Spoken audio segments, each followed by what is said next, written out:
सरकार आज अनुपूरक बजट पेश करने वाली है। उससे पहले सपा के विधायकों ने विधानसभा में भारी हंगामा किया है। UP deputy CM Keshav Prasad Maurya ji हमारे साथ हैं। केशव जी, बहुत स्वागत है आपका आज तक पर।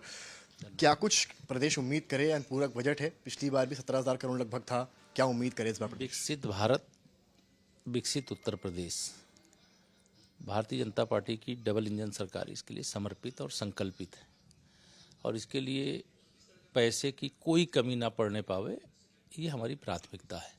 अनुपूरक उत्तर प्रदेश को विकास की दौड़ में देश में अग्रिम पंक्ति में खड़ा करने के लिए आज प्रस्तुत होगा और जो आएगा उस समय आपको मालूम होगा। अभी तो मैं इतना ही बता रहा हूँ कि उत्तर प्रदेश जब विकसित भारत की दौड़ तेजी से देश में चल रही है, अलग अलग राज्य चल रहे हैं, तो उत्तर प्रदेश उसमें पीछे न रहे, इसके लिए सारी व्यवस्थाएं की जाए। सपा के विधायक भारी संख्या में बाहर हंगामा कर रहे हैं, तख्तियां लेकर आए हैं, कुछ साइकिल पर आ रहे हैं, कुछ गाड़ियों के बुलडोजर को लेकर आ गए हैं।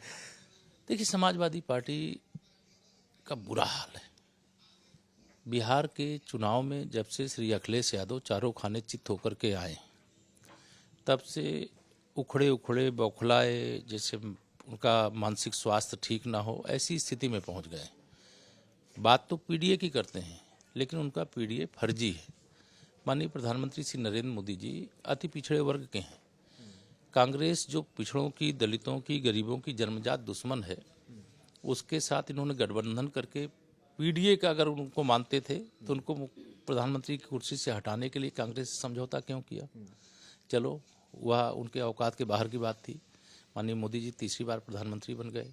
बिहार में श्री नीतीश कुमार जी, क्या वो पीडीए के नहीं थे? उनको हराने के लिए अपने रिश्तेदार तेजस्वी यादव के लिए एक भी प्रत्याशी नहीं होने के बावजूद, मतलब बेगानी शादी में अब्दुल्ला दीवाना की तरह दिन रात प्रचार कर रहे थे और भाषण दे रहे थे कि अवध में हराए हैं, मगध में हराएंगे।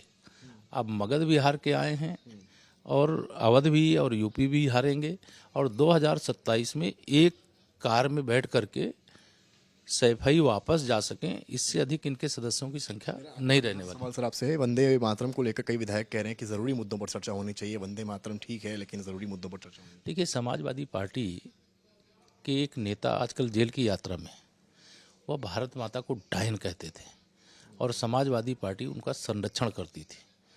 तो वंदे मातरम और समाजवादी पार्टी का वर्तमान जो चित्रण है, जो जैसा स्वरूप है, जैसे उसके विधायक हैं, उनसे हम अपेक्षा भी नहीं करते। वंदे मातरम आज़ादी का महामंत्र है, उससे हमें आज़ादी प्राप्त करने में सफलता मिली है।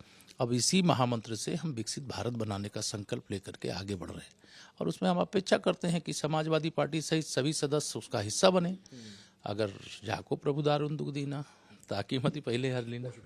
आपने सुना केशव प्रसाद मौर्य को, डिप्टी सीएम है, साफ कह रहे हैं कि प्रदर्शन है, पहले खुद देखना चाहिए कि इन्होंने किन्नों की मदद की है। कैमरामैन गौरव के साथ समर्थ श्रीवास्तव, लखनऊ, आज तक।